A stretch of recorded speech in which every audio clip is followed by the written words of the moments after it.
যাবতীয় প্রশংসা আল্লাহ রাব্বুল আলামিনের জন্য।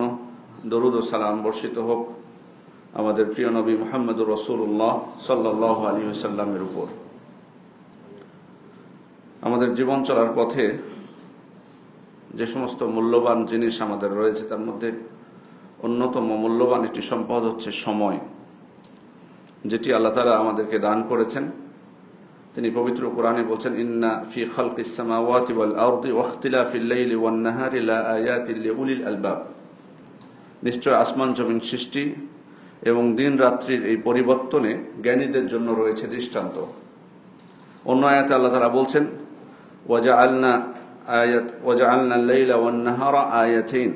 আমি রাত্রি এবং দিনকে করেছি দুটি নিদর্শন। ফামাহাউনা আয়াতাল লাইলি ওয়াজআলনা আয়াতান নাহারি মুবসিরা। রাত্রির আবরণকে আমি মুছে ফেলেছি, রাত্রির নিদর্শনকে আমি মুছে ফেলেছি এবং দিনের নিদর্শনকে করেছি আলোকময়। কেন? লিতাবতাগু ফাদলাম মির রাব্বিকুম, যাতে তোমরা তোমাদের রবের অনুগ্রহ অন্বেষণ করতে পারো। ওয়া লিতা'লামু আদাদাস সিনিনা ওয়াল হিসাব, যাতে তোমরা বছর সংখ্যা এবং হিসাব জানতে পারো। অকুল্লা শাইইন ফাসসালনাহু তাফসিলা, আর আমি সবকিছুর বিস্তারিত বর্ণনা আমি দিয়েছি। আয়াত দুটি থেকে আমরা স্পষ্ট বুঝতে পারি যে দিন রাত্রির পরিবর্তন, এটাই কিন্তু সময়। দিন চলে যায়, আবার রাত্রি আসে। দিনের বেলায় আমরা রিজিক অন্বেষণ করি, আল্লাহ তাআলার অনুগ্রহ অন্বেষণ করি। রাত্রি হচ্ছে আমাদের জন্য বিশ্রামের সময়। এভাবে কিন্তু সময়, এটাই কিন্তু আসলে মূলত সময় যেটা আমাদের জীবনে আমরা অতিবাহিত করছি। মূলত আসলে সময়টাই কিন্তু আসলে আমাদের জীবন, সময়টাই আসলে আমাদের জীবন। এজন্য এই সময়ের ক্ষেত্রে যে অবহেলা করবে, সে মূলত তার জীবনের কল্যাণের ক্ষেত্রে কিন্তু আসলে অবহেলা করলো। দেখুন, আল্লাহ তাআলার সৃষ্টি এ সময় খুব দ্রুতই কিন্তু চলে যায় এবং একটার পর একটা সময় আসতে আছে। যদি বছরের কথা আমি চিন্তা করি, বছর চলে যাচ্ছে। আজকে আপনি 2024 বলছেন, আবার হয়তো কিছুদিন পরে বলেন 2025। মাসের পর মাস আসতেছে, সপ্তাহের পর সপ্তাহ, দিনের পর দিন, ঘন্টার পর ঘন্টা, খুব দ্রুতই কিন্তু চলে যাচ্ছে। এবং আমাদের চতুর্পাশে যা কিছু আছে, অনেক কিছু কিন্তু আমাদেরকে এই সময়ের কথা কিন্তু স্মরণ করিয়ে দেয়। যেমন সূর্য উদিত হচ্ছে, সূর্য উদিত হওয়ার পর সূর্য তো ওই জায়গায় থাকে না, আস্তে আস্তে চলে আসতে থাকে আমাদের মাথার উপর, আবার মাথার উপর থেকে ঢলে পড়ে পশ্চিম দিকে, সেখানে যেয়ে কিন্তু অস্ত যায়। সময় এভাবে কিন্তু সময় চলে যাচ্ছে। আবার চাঁদের কথাও, চাঁদ দেখুন, আল্লাহ তাআলা এই চাঁদকে তার জন্য নির্ধারণ করেছেন বিভিন্ন মঞ্জিল। এবং প্রথম দিন যখন চাঁদ ওঠে, চাঁদটা কিন্তু খুব, আমরা দেখতে পাই যে খুব সরু, ছোট্ট। আবার দিন যত যায় সেটা কিন্তু বড় হতে থাকে। আবার মাসের মধ্যখানে যে দেখবেন বিশাল আকৃতির হয়। আবার কিন্তু তারপরে আবার কিন্তু কমতে থাকে, কমতে কমতে আবার যে মাসের শেষের দিকে সেটা আমরা দেখতে পাই না, পরে আবার নতুন চাঁদ ওঠে। এই বিষয়গুলো কিন্তু আমাদেরকে যেটা স্মরণ করে দেয় সেটা হচ্ছে সময়ের গুরুত্বটা। সময় কিন্তু এইভাবে চলে যাচ্ছে। সময়ের উপস্থিতি কোনো আসারে রয়েছে, মা মিন ইয়াউমিন ইয়ানশাক্কু ফাজরুহু ইল্লা ওয়া ইউনাদি। এমন কোনো দিন নাই যে ফজর উদিত হয় এবং সে আহ্বান করে। ফজর উদিত হয় এবং সে আহ্বান করে, ইয়া ইবনা আদম আনা খালকুন জাদীদ, হে বনু আদম, আমি হচ্ছে নতুন সৃষ্টি। প্রতিদিন ফজর উদিত হওয়ার সময় বলে, আমি হচ্ছে নতুন সৃষ্টি। ওয়া আলা আমালিকা শাহিদ, এবং তোমার আমলের আমি সাক্ষী। অর্থাৎ তুমি এখন ফজর উদিত হয়েছে, তুমি যদি এখন ঘুম থেকে জেগে সালাত আদায় করো, তবে আমি তোমার সালাতের সাক্ষী। আর যদি তুমি ফজর উদিত হয়েছে এখনো যদি তুমি ঘুমিয়ে থাকো, তোমার এই আমলের, এই যে ঘুম পাড়তেছো, এটারও সাক্ষী কিন্তু আমি। তারপর কি বলে, ফাতাজাওয়াদ মিন্নি, অতএব তুমি আমার কাছ থেকে পাথেয় সংগ্রহ করে নাও, মানে সময়টাকে তুমি কাজে লাগাও। ফাইন্নী লা আউদু ইলা ইয়াউমিল কিয়ামা, আমি কিন্তু কিয়ামতের আগে আর কিন্তু ঘুরে আসবো না তোমার কাছে, তুমি আমাকে আর পাবে না আমি চলে গেলে। অতএব আমি যতক্ষণ আছি তুমি আমার কাছ থেকে পাথেয় সংগ্রহ করে নাও, উপকার তুমি লাভ করো। আব্দুল্লাহ ইবনে মাসউদ রাদিয়াল্লাহু আনহু তিনি বলতেন, মা নাদিমতু আলা শাইইন নাদামি আলা ইয়াউমিন গরাবাত শামসুহু, আমি এমন কোন জিনিসের উপরে অনুতপ্ত হয়নি ওই দিনের তুলনায় যেদিন সূর্য অস্ত গেছে, নাকসা ফিহি আজালি, সেদিন আমার হায়াত একদিন কমে গেছে, ওয়ালাম ইয়াজদাদ ফিহি আমালি, কিন্তু আমার আমল বাড়েনি। হায়াত একদিন চলে গেলে আমার হায়াত কিন্তু একদিন কমে গেল, কিন্তু আমার আমল কিন্তু বাড়লো না। যেদিন আমার আমল বাড়েনি সেদিনের জন্য আমি অনেক অনুতপ্ত হই, সেদিনের জন্য আমি লজ্জিত হই। এর থেকে অন্য কোনো বিষয়ে আমি এত লজ্জিত হই না যেদিন আমার আমল আমি বাড়াতে পারি না। অথচ আমার সময় কিন্তু একদিন কমে গেল, আমার জীবনের থেকে একদিন সময় কমে গেল। সূর্য অস্ত হলো মানে আমার একদিনের সময় কমে গেল, অথচ আমার আমল আমি বাড়াতে পারলাম না। সম্মানিত উপস্থিতি, এভাবে আসলে আমাদের সময় চলে যাচ্ছে। আসলে সময়টা হলো মূলত, আমরা যদি তুলনা করি, এটা একটা বইয়ের মতো বলতে পারি। একটা বই, এটা আপনি কল্পনা করতে পারেন এটা আমাদের জীবন। বইয়ের প্রত্যেকটা পৃষ্ঠা এটা হচ্ছে এক একটি দিন, প্রত্যেকটা পৃষ্ঠার প্রতিটি লাইন এটি হচ্ছে এক একটি ঘন্টা। আপনি যখন একটা বই পড়া শুরু করলেন, একটা লাইন শেষ করলেন মানে একটা ঘন্টা আপনি অতিক্রম করলেন। একটা পৃষ্ঠা শেষ করলেন, একটা দিন আপনি অতিক্রম করলেন। এভাবে করতে করতে কিন্তু আপনি একটা বইকে কিন্তু শেষ করে দেন পড়ে। তেমন এই বইটা যেমন শেষ হলো, তেমনি আমাদের জীবনটাও কিন্তু শেষ হয়ে যাবে একদিন। এভাবে করে দিনের পর দিন যেতে যেতে আমাদের জীবনটাও শেষ হয়ে যাবে। এখন আমি বই পড়ার সময় কতটুকু মনোযোগী ছিলাম? আমি তো পড়েছি, কিন্তু কতটুকু মনোযোগ দিয়ে পড়েছি? ভালোভাবে পড়েছি?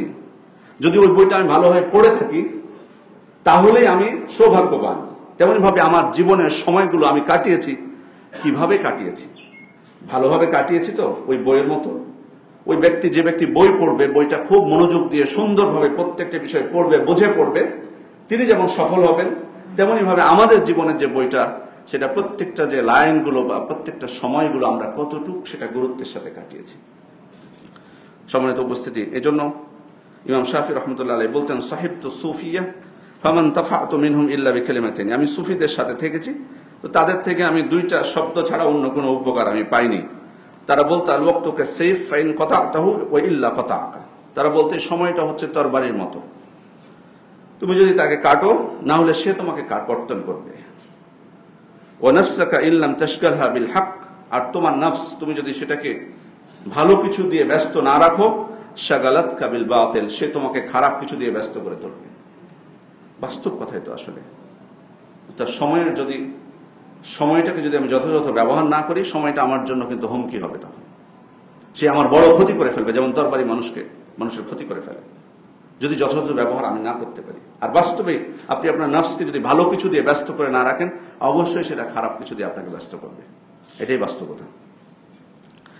আসলে আমাদের জীবনে যদি আমরা একটু চিন্তা করি, তাহলে আসলে সময়ের স্বল্পতাটা আসলে কোনো সমস্যা না। যদি আমরা বলি, আসলে আমরাও বলি, আমি নিজেও বলি অনেক সময় স্বল্প বা ব্যস্ত। আসলে এটা আসলে বড় প্রবলেম না যে সময় কম। আমাদের সমস্যা সবথেকে বড় হচ্ছে আমরা সময়ের নিয়ন্ত্রণ করতে পারি না। নিয়ন্ত্রণের সমস্যা, আমাদের গুছিয়ে নিয়ে আসতে পারি না। এটাই হচ্ছে আমাদের মূল সমস্যা। হয়তো এমন কিছুতে বেশি সময় দিয়ে দিই যেটা ওই সময়ের প্রয়োজন নাই, অথবা যে বিষয়টাতে বেশি সময় দেওয়া দরকার ছিল সেখানে আমরা দিচ্ছি না। গোছাতে পারি না নিজেদেরকে, সময়টাকে সুন্দরভাবে মেনটেন করতে পারি না, কন্ট্রোল করতে পারি না। সে কন্ট্রোল আমাদের হাতে নেই। এই কারণে কিন্তু আমরা আসলে মূলত ক্ষতিগ্রস্ত হই। সম্মানিত উপস্থিতি, আসলে সময়ের ক্ষেত্রে আরেকটা বিষয়, যে প্রকৃতপক্ষে যে সমস্ত ব্যক্তিরা সমাজে আপনি দেখতে পাবেন যে সফলতা লাভ করেছে, বা আপনি তাদের কাজে বরকত দেখতে পাবেন, আপনি খেয়াল করবেন যে তারা আসলে সময়কে তারা নিয়ন্ত্রণ করতে পেরেছে ভালোভাবে। এবং একজন সফল ব্যক্তি এবং একজন ব্যর্থ ব্যক্তির মধ্যে কিন্তু পার্থক্যটা দেখা দেয় সময় নিয়ন্ত্রণের ক্ষেত্রে, সময় কন্ট্রোলের ক্ষেত্রে। যিনি কন্ট্রোল করতে পারেন তিনি কিন্তু সফল হন। দ্বিতীয় আরেকটা বিষয়, যে মানুষের মধ্যে আমাদের মধ্যে অনেকেই আমরা আছি, যদিও সংখ্যাটা আসলে খুবই কম, যারা সময়ের সদ্ব্যবহার আমরা করতে পারি। অথবা যদি অন্য ভাষায় বলি, যে আমাদের জীবনের লক্ষ্য উদ্দেশ্যটা স্পষ্ট। কারণ এটাই কিন্তু অনেক বড় সমস্যা একটা, সময়কে নিয়ন্ত্রণ না করতে পারার কারণ হলো আমাদের লক্ষ্য উদ্দেশ্য যখন আমরা ঠিক করতে না পারবো, এলোমেলো হবে যখন আমাদের জীবনটা, তখনই কিন্তু সময়ের নিয়ন্ত্রণটা আমরা করতে পারবো না। এই জন্য যারা করতে পারেন আলহামদুলিল্লাহ, যারা করতে পারি না, দেখুন আমাদের মানুষের মধ্যে সময় নিয়ে দেখুন কিভাবে আমরা সময়ের অপব্যবহার করে থাকি। কিছু মানুষ আছে আমাদের সমাজে, দেখবেন যে সে সারা জীবন কাম্য বস্তু, তার যেটা কাম্য বস্তু সেটার পিছনে ছুটছে। সেটা যেটাই হোক, তার জৈবিক চাহিদা পূরণের কারণ ক্ষেত্রে হোক, তার শারীরিক চাহিদার ক্ষেত্রে হোক, অথবা সম্পদের পিছনে হোক, যেটার প্রতি সে লালায়িত সেটার পিছনে সে ছুটে চলেছে।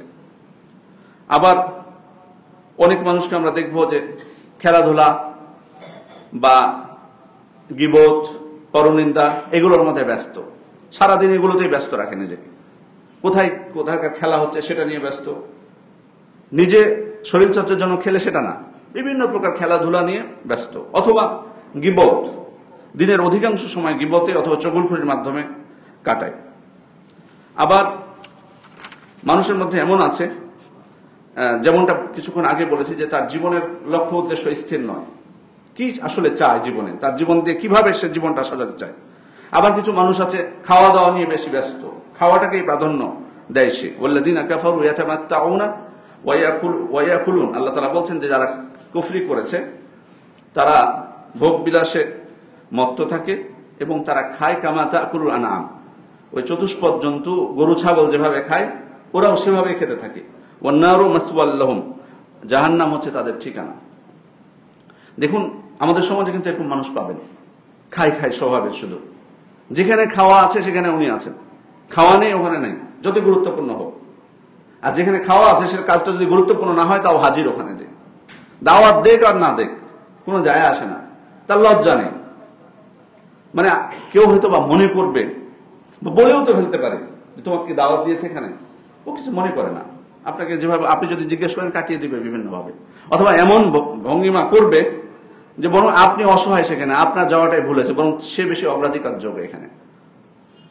আবার জোরপূর্বক তো আছে, বিভিন্ন জায়গায় শুনতে পাই কমিউনিটি সেন্টারগুলোতে, যে ওখানে নাকি প্রতিদিন এমন কিছু ব্যক্তি আছে যারা প্রতিদিন ওখানে খাবেই। তারা মানে ওর আশপাশে বুঝতে পারছেন কারা তারা, মানে ওদের জন্য নির্ধারিত, ওরা খাবেই সেখানে।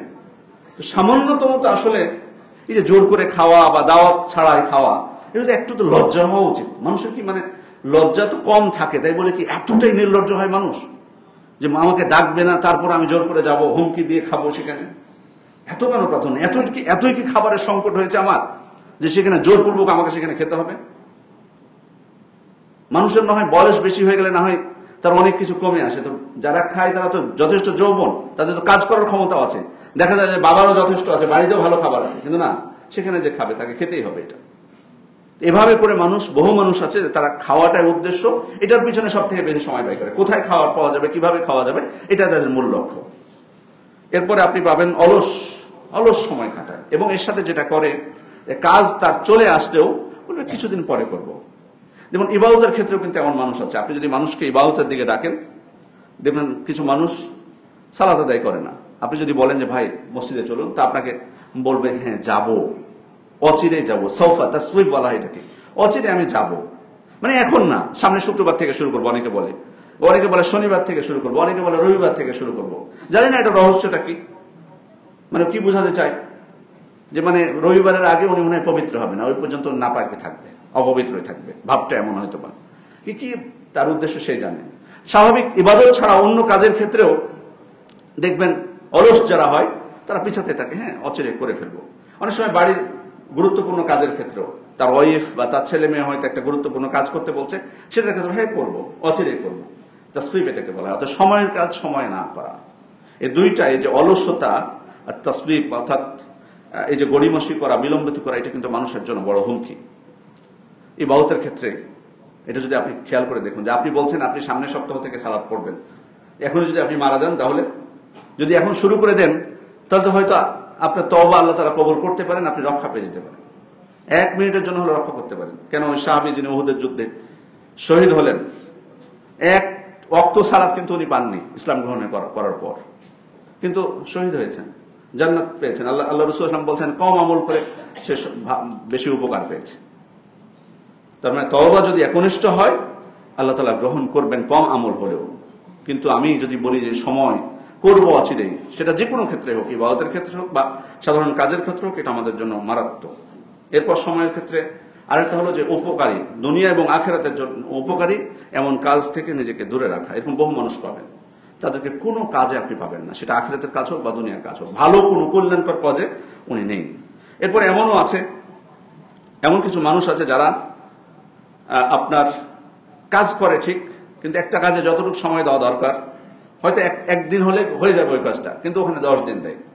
এটাও কিন্তু একটা বড় গাফলতি। এভাবেও কিন্তু আমরা অনেক সময় নষ্ট করে থাকি। ইবনুল কাইয়িম রাহমাতুল্লাহ আলাইহি বলছেন, দিয়াউল ওয়াক্ত আশাদ্দু মিনাল মাউত। সময় নষ্ট করা মৃত্যুর থেকে বেশি ভয়ঙ্কর। সময় নষ্ট করা মৃত্যুর থেকে বেশি ভয়ঙ্কর। লিআন্নাল ওয়াক্তা ইয়াহজিবুকা আনিন নাস, লিআন্নাল মাউতা ইয়াহজিবুকা আনিন নাস। কারণ মৃত্যু তোমাকে মানুষের থেকে আড়াল করে। মৃত্যু তোমাকে মানুষের থেকে আড়াল করে। ওয়া দিয়াউল ওয়াক্ত ইয়াহজিবুকা আনিল্লাহ। আর সময় নষ্ট করা তোমার রব থেকে তোমাকে আড়াল করে দেয়, আখিরাত থেকে তোমাকে আড়াল করে দেয়। এজন্য উনি বলছেন যে মৃত্যুর থেকে ভয়ঙ্কর হচ্ছে যে তুমি সময় নষ্ট করবে। কারণ মৃত্যু তোমাকে মানুষের থেকে আড়াল করে শুধু, কিন্তু সময় নষ্টটা তোমার রবের থেকে তোমাকে আলাদা করে। তোমার রবের রহমত থেকে তুমি বঞ্চিত হও, লানত প্রাপ্ত হও। সম্মানিত উপস্থিতি, এই জন্য সময়ের বিষয়ে সতর্ক হতে হবে আমাদের। ইবনুল জাওজি রহমতুল্লাহ আলাইহি বলছেন, এই বিষয়গুলো একটু মনোযোগ দিয়ে আমরা শুনবো। ওয়ালাকাদ শাহাদতু খালকান কাসীরান লা ইয়ারিফুনা মা'নাল হায়া। উনি বলছেন যে আমি অনেক মানুষকে দেখেছি তারা তাদের জীবনের অর্থই বোঝে না। কেন সে জীবনে বসবাস করছে দুনিয়াতে সে নিজেই জানে না, সেটার অর্থ তাদের কাছে জানা নাই। তাদের মধ্যে কাউকে আল্লাহ তাআলা অনেক সম্পদশালী করেছেন, যে কারণে সে উপার্জনের দিকে তার সেরকম প্রয়োজন হয় না, সেটার প্রতি সে মুখাপেক্ষী নয়, বরং অমুখাপেক্ষী উপার্জন থেকে। ফাহুয়া ইয়াকউদু ফিস সুকি আকসারা নাহার। এই ব্যক্তি বাজারে দিনের অধিকাংশ সময় বসে থাকে। এগুলো কিন্তু আপনি বর্তমান যুগেও কিন্তু পাবেন, এমন মানুষ বাজারে অধিকাংশ সময় সে বসে থাকে। ইয়ানজুরু ইলান নাস, এবং মানুষের দিকে তাকায় বসে থেকে। ওর কাজই হলো মানুষের দিকে তাকায়। ওয়া কাম তামুররু বিহি মিন আফাতিন ওয়া মুনকার, এবং মানুষের দিকে তাকায়, মানুষ সম্পর্কে আলোচনা করে। হ্যাঁ, অমুকের কি কি হয়েছে পূর্বে, কোন কোন বিপদ ওর জীবনে এসছে, কি কি সে করেছে, খারাপ কি কি করেছে, এগুলো নিয়ে সে শুধু ব্যস্ত থাকে। এবং এদের মধ্যে কেউ কেউ আছে যে দাবা খেলা, শতরঞ্জ বা এই জাতীয় যে কোনো প্রকার আজে বাজে খেলা নিয়ে ব্যস্ত থাকে। অমিনহুম মান ইয়াক্তাউজ জামান বিকাসরাতিল হাদিস আনিস সালাতিন। আর এদের মধ্যে এমন কেউ আছে যারা সুলতান মানে শাসকদের আলোচনা নিয়ে বেশিরভাগ ব্যস্ত থাকে। বিভিন্ন দেশের শাসককে নিয়ে আলোচনা, যেমন আমাদের সমাজে কিন্তু এরকম ভাবে বসে থেকে সময় কাটাচ্ছে।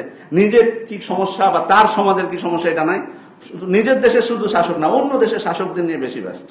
কি করলো সে, কখন কি আইন করতেছে, কি না করতেছে, এগুলো নিয়ে সারাক্ষণ আলোচনা। সৌদি আরবের শাসক, তুরস্কের শাসক, কাউকেও বাদ যায় না তার কবল থেকে। দেখে মনে হয় যে ওই সব শাসকদের হিসাব ওনাকে দিতে হবে সম্ভবত, মানে গল্পের ভঙ্গিমা দেখে মনে হয় যে ওনাকে মনে হয় ওদের হিসাব দিতে হবে। মানে নিজের হিসাব থেকে উনি মুক্ত, তার কোনো ভুল নাই, সমস্যা নেই। কি আমাদের দিন থেকে যাবে শুধু ওই শাসকরা। অথচ প্রত্যেকে আমরা কিন্তু দায়িত্বশীল, প্রত্যেকের দায়িত্ব আমাদেরকে আল্লাহর কাছে দায়িত্ব কিন্তু বুঝিয়ে দিতে হবে। আমাদের হিসাব প্রত্যেকে নিজেরটা কিন্তু আগে দিতে হবে। আমি কতটুকু কি করতেছি। আপনি আরেকজনের দুর্নীতি নিয়ে কথা বলতেছেন, কার ছাগল কাণ্ড, পাঙ্গাস কাণ্ড, কত কিছু নিয়ে আমি খুশি, খুব সেগুলোর মধ্যে সময় কাটাচ্ছি, কিন্তু নিজের কথা ভেবেছি, নিজে যে আরেকজনের জমি দখল করে খাচ্ছি ওইদিকে কোনো খেয়াল নেই। অথচ কে 15 লাখ টাকা দিয়ে ছাগল কিনলো, কে দুর্নীতি করলো, ওটা নিয়ে বেশি ব্যস্ত। প্রত্যেকের হিসাব, যে যতটুকু জুলুম করবে অন্যদের উপর সে ততটুকু হিসাব দিতে হবে আল্লাহকে। বলতেই পারি, উদাহরণ দিতে পারি, মানুষকে সতর্ক করতে পারি, কিন্তু এমন নিজেকে যাতে ভুলে না যায়।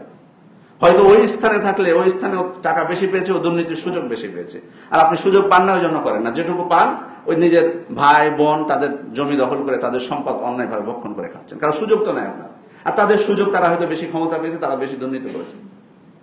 এই জন্য নিজে পরিষ্কার হওয়া আগে, এটা বেশি আমাদের জন্য গুরুত্বপূর্ণ। সম্মানিত উপস্থিতি, এরপরে উনি বলছেন তারপরে দ্রব্যমূল্যের ঊর্ধ্বগতি, সস্তা হওয়া, এগুলো নিয়ে আলোচনা সবসময় থাকে।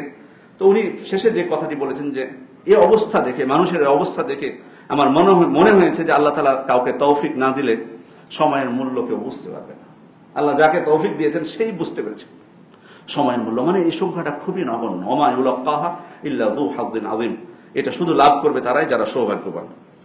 সম্মানিত উপস্থিতি, এরপরে আমরা শরীয়তের আসলে সময়ের বিষয়ে শরীয়তের আসলে দৃষ্টিভঙ্গি কি সেটা আমরা জানার চেষ্টা করব।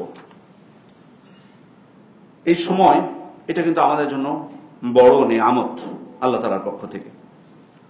আর রাসূল সাল্লাল্লাহু আলাইহি ওয়াসাল্লাম বলছেন, নি'মাতানি মাকবুনুন ফীহিমা কাসীরুম মিনান নাস। দুইটি নিয়ামত রয়েছে, এই দুইটি নিয়ামত, যে দুইটি নিয়ামতে অধিকাংশ মানুষ প্রতারিত হয়, সেখানে ঠকে যায়। আস-সিহা ওয়াল ফারাগ, সুস্থতা এবং অবসর। এটা কিন্তু অনেক বড় নিয়ামত। এখানে অধিকাংশ মানুষ প্রতারিত হয়, ঠকে যায়, ধোঁকায় নিমজ্জিত হয়। আসলে সবসময় আমাদের অনেক ভাইরা একটা প্রশ্ন করেন যে এটা থেকে আমি বিরত হতে পারছি না, এটাকে আমি ছাড়তে পারছি না। আসলে যে কোনো অনর্থক কোনো কথা বা কাজ অনর্থক কোনো কথা বা কাজ, এটা থেকে নিজেকে রক্ষার ক্ষেত্রে বা যে কোনো পাপ থেকে রক্ষার ক্ষেত্রে আল্লাহর ভয় না থাকলে, আসলে আল্লাহর ভয় যদি আমার মধ্যে না থাকে, তাহলে কেউ আপনাকে এটা থেকে বিরত রাখতে পারবে না। যতই আপনি, শুধু আমার কাছে কেন, আরো 10 জনকে আপনি জিজ্ঞেস করেন, লাভ হবে না। যদি আল্লাহর ভয় আমার মধ্যে না থাকে, তাহলে আমি খারাপ কাজ থেকে আমি পিছনে ফিরে আসতে পারবো না, যতই আপনি ফতোয়া নেন। আমরা আসলে অনেক সময় সহজ মাধ্যমে মানে বড় ক্ষতি থেকে নিজেকে বাঁচাতে চাই। তো আসলে আমি যতই যা কিছু আপনাকে বলি, আপনি তো পারবেন না বাঁচাতে, কারণ আল্লাহর ভয় আসেনি। আল্লাহর ভয় আসলে তখন সে পাপ থেকে নিজেকে রক্ষা করতে পারবে। দ্বিতীয়ত আরেকটা বিষয়, যে আমরা যদি ভালো কাজে, এর সাথে যে বিষয়টা যুক্ত করতে হবে, ভালো কাজে ব্যস্ত রাখা নিজেকে। যখন আপনি ভালো কাজে নিজেকে ব্যস্ত রাখবেন, তখন দেখবেন যে আপনি নিজেকে পাপ থেকে রক্ষা করতে পারছেন। এই যে পর্নোগ্রাফিতে আসক্ত হওয়া বা অন্য যে বিষয়গুলো আছে, এগুলোর মূল কারণ কিন্তু যে অবসরটা তার হাতে অনেক সময়, তার কোনো মানে যদিও 5 ওয়াক্ত হয়তো সালাত আদায় করে, কিন্তু কোনো উপার্জনের মধ্যে নেই, কোনো লেখাপড়ার মধ্যে নেই, কোনো ভালো সমাজের উন্নয়নের কাজে তাকে পাওয়া যায় না, যে কারণে কিন্তু এই পাপটা করতে পারে। কিন্তু যদি উনি ব্যস্ত থাকতেন, ইবাদতের সময় ইবাদত করতেন, কাজের সময় কাজ করতেন, তারপর ফ্রি হলে মানুষের কল্যাণে কাজ করতেন, তাহলে একটু ক্লান্তি তার মধ্যে আসবে, স্বাভাবিক ক্লান্তি তার মধ্যে আসবে। আর তখনই কিন্তু সময় মতো বিছানায় যাবে ঘুমাতে, ঘুমও কিন্তু চলে আসবে। আবার যদি সজাগ হয় ইবাদতের জন্য, আবার উঠবে, দেখবেন তখন আর সুযোগই পাচ্ছে না। নিজেকে ব্যস্ত করে রাখা গুরুত্বপূর্ণ। যে কোনো কাজে, বৈধ কাজে, আমি অবৈধ কাজের কথা বলিনি, বৈধ কাজে, ভালো কাজে আপনি নিজেকে ব্যস্ত করে রাখবেন, দেখবেন যে আপনি এই খারাপ কাজ থেকে, পাপ থেকে আপনি নিজেকে রক্ষা করতে পারছেন। সম্মানিত উপস্থিতি, তাহলে এই দুইটা নিয়ামত, যেটা কথা আল্লাহ রাসূল সাল্লাল্লাহু আলাইহি ওয়াসাল্লাম বলছেন যে অধিকাংশ মানুষ সেখানে ধোঁকায় পড়ে যায়, ক্ষতিগ্রস্ত হয়, সেটা হচ্ছে সুস্থতা এবং হচ্ছে এই অবসর। অন্য হাদিসে আল্লাহ রাসূল সাল্লাল্লাহু আলাইহি ওয়াসাল্লাম বলছেন, মা মিন সাআতিন তামুরু বিবনি আদম লা ইয়াযকুরুল্লাহ ফিহা ইল্লা হাসরা আলাইহা ইয়াউমাল কিয়ামা। বনু আদম যে সময়টাই অতিক্রম করে, ওই সময়ের মধ্যে এমন কোন সময় যদি থাকে যে সময় সে আল্লাহকে স্মরণ করেনি, তাহলে সেজন্য সে কিয়ামতের দিন আফসোস করবে। এবং এটা কিন্তু শুধু অপরাধীদের ক্ষেত্রে না, যে অপরাধীরাই শুধু যে আফসোস করবে সময়ের জন্য, এটা কিন্তু না, বরং যারা জান্নাতি তারাও আফসোস করবে। কারণ তারা জান্নাতে থাকা অবস্থায় বুঝতে পারবে যে এই সময়টুকু আমি আল্লাহকে স্মরণ করিনি, অর্থাৎ ভালো কাজ আমি ব্যয় করিনি। যদি করতাম তাহলে আমার মর্যাদা আজকে জান্নাতে এই স্তরে আছি, আমার উঁচু স্তরে আমাকে দেওয়া হতো, সেটা কিন্তু জান্নাতে বুঝতে পারবে। এই জন্য প্রত্যেক বনু আদমের কথা আল্লাহ রাসূল বলেন, কাউকে ছেড়ে যাননি, যে প্রত্যেক বনু আদম যদি সে দুনিয়াতে একটা মুহূর্ত সে আল্লাহর স্মরণে না কাটায়, তার মানে প্রত্যেকটা মুহূর্ত আল্লাহ জিকিরে, আল্লাহ স্মরণে কাটাতে হবে আমাকে। যদি আমি কাটাতে পারি ভালো, না কাটাতে পারলে ওই সময়টুকুর জন্য, তাতে সে জাহান্নামী হোক বা জান্নাতি হোক, ওই সময়টুকুর জন্য সে আফসোস করবে, বলবে যে আমি কেন আল্লাহর স্মরণে আমি কাটাইনি ওই সময়টুকু। তাহলে দেখুন সময়ের প্রতি কত গুরুত্ব, ইসলাম কত গুরুত্ব দিয়েছে। এরপর পবিত্র কোরআনে আমরা দেখতে পাই আল্লাহ তাআলা কসম করেছেন, ওয়াল ফাজর, ফজরের শপথ, ওয়াল আসর, যুগের শপথ, সময়ের শপথ করেছেন। আর আল্লাহ তাআলা যখন কোনো কিছু নিয়ে শপথ করেন, বলছেন যে এটা যে সব থেকে গুরুত্বপূর্ণ বিষয়গুলোর অন্যতম একটি, এতে কোনো সন্দেহ থাকে না। এরপরে এই সময় সম্পর্কে কিয়ামতের দিন কিন্তু আমাদেরকে জিজ্ঞাসিত হতে হবে। লা তাজুলু কদামা আবদিন ইয়াউমাল কিয়ামা হাত্তা ইউসআল। কিয়ামতের দিন বান্দাকে অগ্রসর হতে দেওয়া হবে না যতক্ষণ না তাকে প্রশ্ন করা হবে। কোন কোন বর্ণনায় এসেছে 4টি প্রশ্ন, কোন কোন বর্ণনায় 5টির কথা বলা হয়েছে। তার মধ্যে প্রথম প্রশ্নটা হবে এই সময়কে নিয়ে, আন উমরিহি ফিমা আফনা, তার সময়কাল, জীবনকাল কিভাবে সে অতিবাহিত করেছে। প্রথম হিসাবটা কিন্তু আমাদের লাগবে সময়ের, সময়টা আমি কিভাবে কাটিয়েছি। প্রত্যেকটা মুহূর্তের কিন্তু হিসাব আমাদেরকে দিতে হবে। আমরা কত সময় আছে যেগুলোকে অবহেলার মাধ্যমে কাটাই, চিন্তাই করি না। অথচ আপনি খেয়াল করে দেখুন তাহলে এই হাদিসগুলো দেখে যে প্রত্যেকটা মুহূর্তের হিসাব কিন্তু আমাদেরকে আল্লাহ তাআলার কাছে দিতে হবে, কিভাবে আমি সময়টা কাটাচ্ছি। এরপরে অন্য হাদিসে আল্লাহ রাসূল সাল্লাল্লাহু আলাইহি ওয়াসাল্লাম বলেছেন, ইবতানিম খামসান ক্বাবলা খামসিন, 5টি বিষয়ের পূর্বে 5টি বিষয়কে কাজে লাগাও, গনিমত ভেবে, মূল্যবান ভেবে সেটাকে কাজে লাগাও। শাবাবাকা ক্বাবলা হারিমিক, বার্ধক্য আসার পূর্বে তোমার যৌবনকে কাজে লাগাও। কারণ এটা বাস্তব কথা। আমরা অনেক সময় মনে করি, আমাদের যুবক বয়সে যারা আমরা আছি তারা মনে করি যে আসলে ইবাদতের বয়স হচ্ছে বার্ধক্য। অনেক ক্ষেত্রে দেখবেন, আমি এটাও দেখেছি স্বচক্ষে, যে অনেক সময় ছেলে বাবা সময় হয়েছে সালাতের, তার বৃদ্ধ বাবাকে বলছে, বাবা সময় হয়ে গেছে, তাড়াতাড়ি যাও, মসজিদে যাও, খুব গুরুত্ব সহকারে বলছে, কিন্তু সে নিজে যাচ্ছে না। পাবেন আপনি এমন মানুষকে। মানে বাবাকে বলছে মসজিদে যাও, মানে ভাবটা কেমন যে বাবা তুমি তো দুদিন পরে মারা যাবা, আর আমার তো বয়স এখনো আছে, আরো বাঁচবো আমি 30 বছর। এটাই তো বোঝায়, তাছাড়া আর কি। কেন আপনি আপনার বাবাকে বলছেন ভালো কাজে যেতে? হ্যাঁ, এটা ভালো যে আপনার বাবাকে আপনি স্মরণ করে দিচ্ছেন, আপনার আব্বাকে যে মসজিদে যাকে যাক, কিন্তু আপনি স্মরণ করে আপনি বাড়িতে বসে থাকছেন কাজে, লাভ কি? এমন মানুষও আছে তার ওয়াইফকে ঘুম থেকে জাগিয়ে দেয় আর সে ঘুমায় ফজরের সময়, এরকম মানুষও পাবেন। কি মানে আপনার ওয়াইফ কিয়ামত দিন আপনার জন্য শাফাত করবে যে আপনি পার হয়ে যাবেন, এই চিন্তা করে আপনি তাকে উঠাচ্ছেন না? প্রত্যেকে আসবে কিয়ামত দিনে, সে নিজের হিসাব নিজে দিবে। কুল্লুহুম আতিহি ইয়াউমাল কিয়ামাতি ফারদা।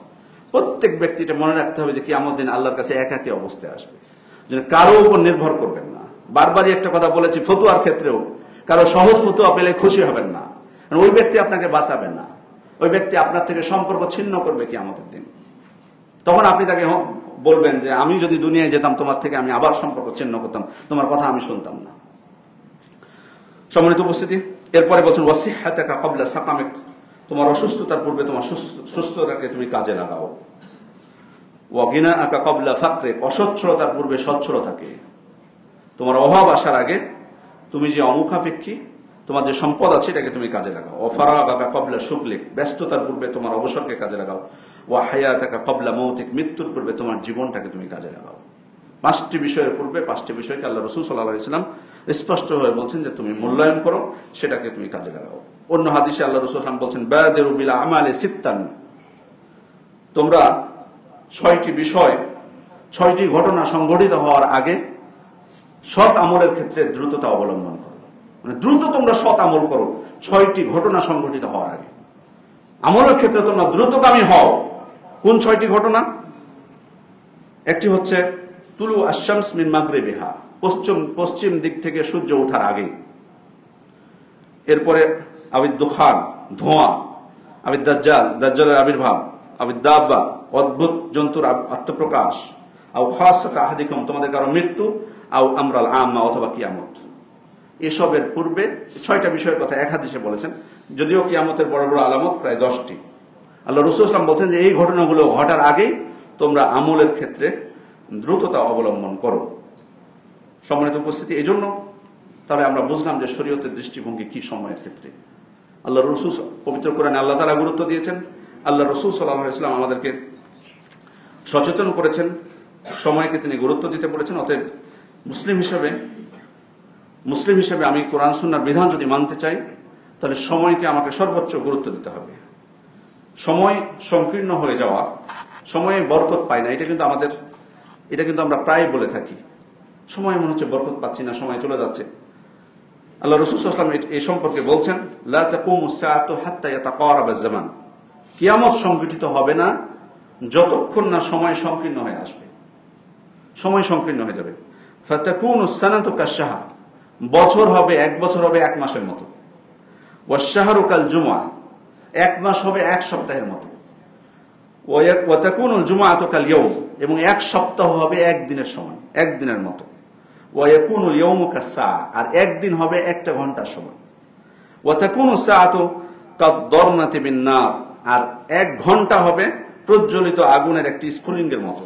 মানে সামান্য সময়, মনে হবে যে এটা সামান্য সময়, কিন্তু দেখবেন 1 ঘন্টা পার হয়ে গেছে।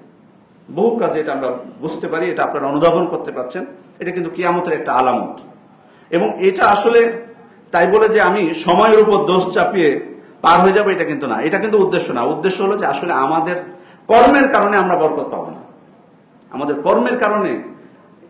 কর্মের কারণে এটা আমাদের জন্য এই মন্দ দিকটা চলে আসবে। বছরকে মনে হবে 1 মাসের সমান, মাসকে মনে হবে সপ্তাহের সমান, সপ্তাহকে মনে হবে দিনের সমান, দিনকে মনে হবে 1 ঘন্টার সমান। এটা আমাদের আচরণের কারণে। আমরা যদি সময়কে নিয়ন্ত্রণ করি ভালোভাবে, তাহলে বছরকে বছরের মনে হবে ইনশাআল্লাহ, মাসকে মাসের মতোই মনে হবে, সপ্তাহকে সপ্তাহের মতো মনে হবে, যদি সঠিকভাবে নিয়ন্ত্রণ করতে পারি। এই জন্য আমাদের সময়কে নিয়ন্ত্রণ করলে আল্লাহ তাআলা আমাদের জীবনে বরকত দান করবেন ইনশাআল্লাহ। সম্মানিত উপস্থিতি, এরপরে যে বিষয়টি সেটি হচ্ছে যে আমরা কি করলে আমরা সময়কে নিয়ন্ত্রণ করতে পারবো, কোন বিষয়গুলো আমাদের গুরুত্ব দেওয়া দরকার। প্রথমত আত্মসমালোচনা।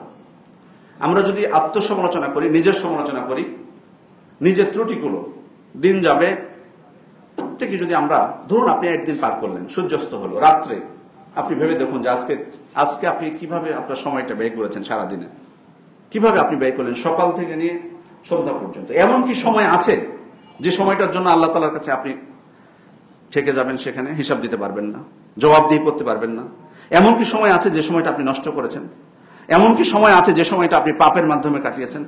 কতটুকু সময় এই 12 ঘন্টা বা 24 ঘন্টা এই সময়, কতটুকু সময় আপনি ভালো কাজে ব্যয় করেছেন যেটার জন্য আপনাকে জবাবদিহি করতে হবে না, বরং সেটার জন্য আল্লাহর কাছে আপনি পুরস্কার পাবেন? আর কতটুকু সময় আপনি ব্যয় করেছেন যেটুকুর জন্য জবাবদিহি করতে হবে আপনাকে? যদি এই হিসাবটা আমরা করি প্রত্যেকে নিজের ক্ষেত্রে, আমরা তো যেমনটি বললাম যে অন্যদের হিসাব করি, আসলে আরেকজনের আমরা হিসাব নিয়ে ব্যস্ত থাকি, নিজের হিসাব বাদ দিয়ে। নিজের হিসাবটা যদি আমরা করি তাহলে আপনি দেখবেন যে তারপরের দিন আপনি বেশ উন্নতি করতে পেরেছেন, অনেকটাই আপনি নিজের উন্নতি করতে পেরেছেন, পুরোটা না হলেও উন্নতি করতে পেরেছেন। এই জন্য আত্মসমালোচনা, নিজের হিসাবটা করা যে কতটুকু সময় করলাম, এটা করলে আপনি সময়কে নিয়ন্ত্রণ করতে পারবেন। দ্বিতীয় হচ্ছে উচ্চ আকাঙ্ক্ষা থাকা। উচ্চ আকাঙ্ক্ষা বলতে টাকা পয়সার ক্ষেত্রে, বিল্ডিং এর ক্ষেত্রে, এটার ক্ষেত্রে না, মানে ভালো কিছু করার ক্ষেত্রে।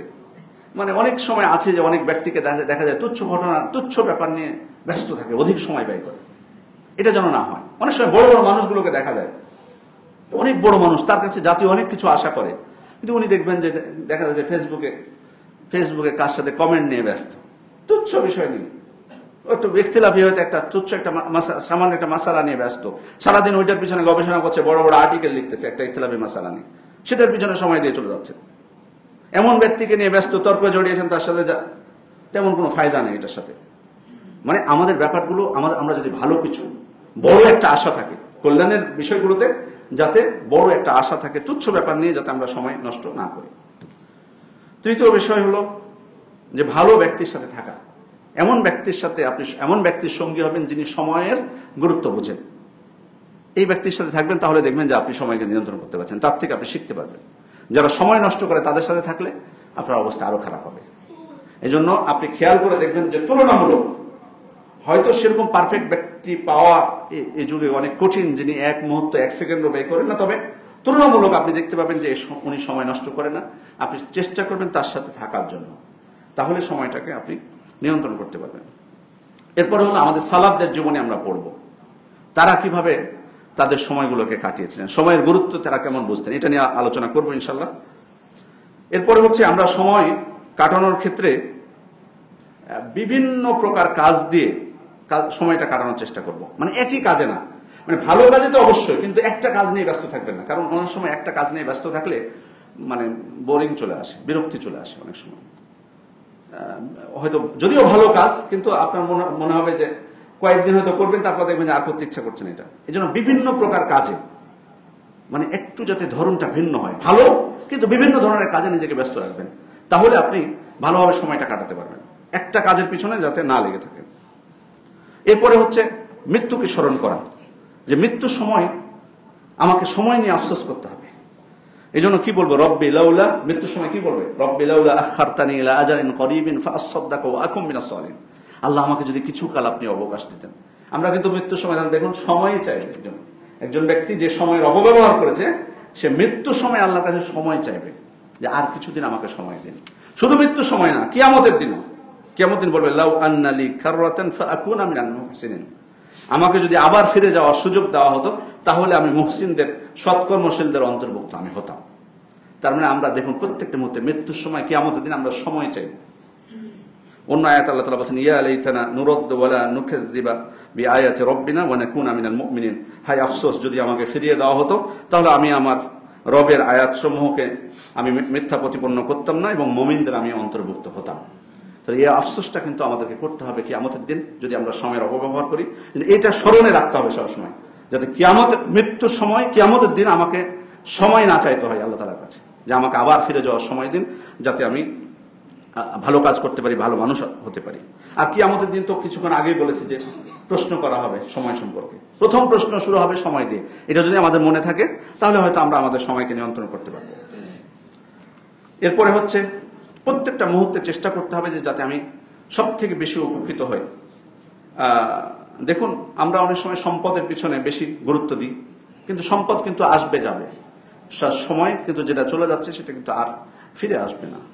এজন্য এটাকে সর্বাধিক গুরুত্ব দিতে হবে। সময় নিয়ন্ত্রণ করা, বিশেষ করে কোন কাজটা আমার বেশি জরুরি সেটা বোঝার চেষ্টা করা, সেটাকে আগে করা।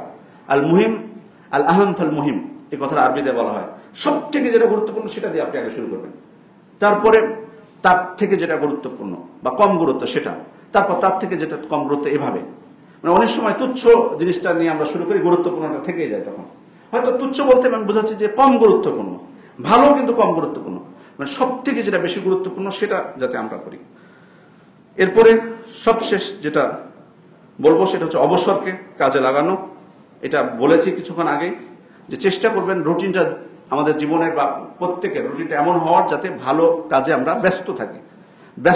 ব্যস্ত থাকলে আপনি মানুষের গীবত করার সুযোগ পাবেন কম। ব্যস্ত থাকলে আপনি হারাম কাজ হারাম কোনো কিছুর দিকে তাকানো, সেটাকে নিয়ে ব্যস্ত থাকা, এটার সুযোগ পাবেন কম। এই জন্য চেষ্টা করবেন ব্যস্ত রাখার নিজেকে। এরপরে হচ্ছে অতীতের কোনো বিষয় নিয়ে মাথা না ঘামানো, দুশ্চিন্তা না করা, সেটা থেকে মুক্ত থাকার চেষ্টা করবেন। অতীত থেকে শিক্ষা নিতে হবে, বাট সেটাকে নিয়ে দুশ্চিন্তা করা, কিছু একটা ঘটে গেছে, হয়তো আপনার কিছু হারিয়ে গেছে বা কোনো একটা কিছু ঘটেছে, সেটা নিয়ে যখন আপনি সবসময় যদি আপনার মাথায় থাকে, তাহলে কিন্তু আপনি সময়কে কাজে লাগাতে পারবেন। সেটা নিয়ে আপনি দুশ্চিন্তা করবেন, সেটার পিছনে সেটার জন্য আফসোস করবেন। এরকম অনেক মানুষকে দেখা যায় যে অতীতের বিষয় নিয়ে বহু সময় কাটিয়ে দিচ্ছে। ভালো চিন্তার সুযোগ আসবেন, আপনি সবসময় দুশ্চিন্তা করতেই থাকবেন।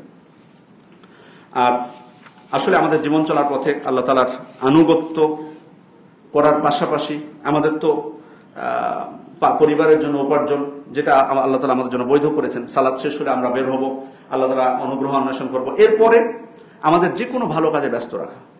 আপনি কোনো মানুষকে ভালো কাজের আদেশ করবেন, কেউ অন্যায় করলে সেটা থেকে তাকে বাধা দিবেন।